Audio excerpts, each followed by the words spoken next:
Sponsor ni Bianzi na stress na pagpapagawa sa bakod ng bahay ni Bianzi pinapahinto na.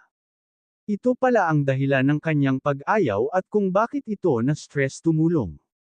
Ito ang pag-uusapan natin maya-maya lamang, pakiusap patapusin ang video para malaman ang nilalaman nito at kung bago ka pa lang sa aking YouTube channel paki-subscribe para lagi kang updated sa video ng mga kalingap.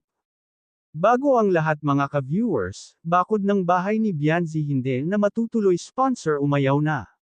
Ayon nga sa live ni Dr. Love umurong na daw ang magpapagawa sana ng bakod ni Bianzi dahil hindi na daw kaya ang stress na nangyayari. Itong sponsor ni Bianzi na si Ma'am Trixie ay nagsabi kay Dr. Love na iuurong niya na ang pagpapabakod sa bahay ni Bianzi.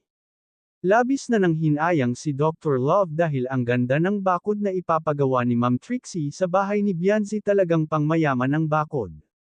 Pero wala nang magagawa si Dr. Love kung uurong na ito. Kaya ang ginagawa ngayon ni Dr. Love ay naghahanap ng sponsor na magpapagawa sa bakod ni Bianzi dahil kung wala daw siyang mahanap na sponsor ay baka kawayan na lang daw ang magiging bakod ni Bianzi sa kanilang bahay. Pero nilinaw ni Dr. Love na ang sponsor na ito ay umurong lang sa pagpapabakod sa bahay ni Bianzi pero sponsor pa rin ito ni Bianzi tutulong pa rin daw ito kay Bianzi bilang sponsor ang inaiawan lang niya ay ang pagpapabakod. Kaya nga si Dr. Love ngayon ay hindi tumutigil maghanap ng sponsor para sa pagpapabakod sa bahay ni Bianzi.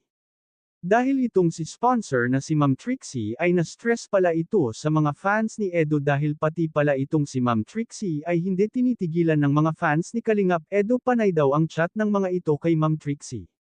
Kaya sa sobrang stress pati bakod ng bahay ni Bianzi ay pinastop niya na kay Dr. Love.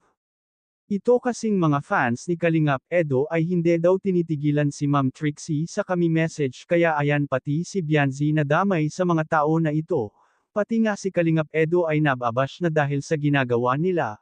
Wala pang alam si Kalingap Rob tungkol sa sponsor na ito na umayaw na sa pagpagawa ng bakod dahil pag malaman ni Kalingap Rob ito ay hindi naman siguro ito papayag ng kawayan ang magiging bakod ni Bianzi siguro si Kalingap Rob na lang ang gagawa ng paraan.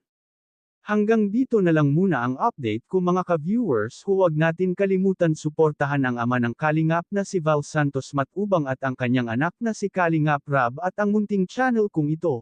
Maraming salamat po, God bless sa inyong lahat.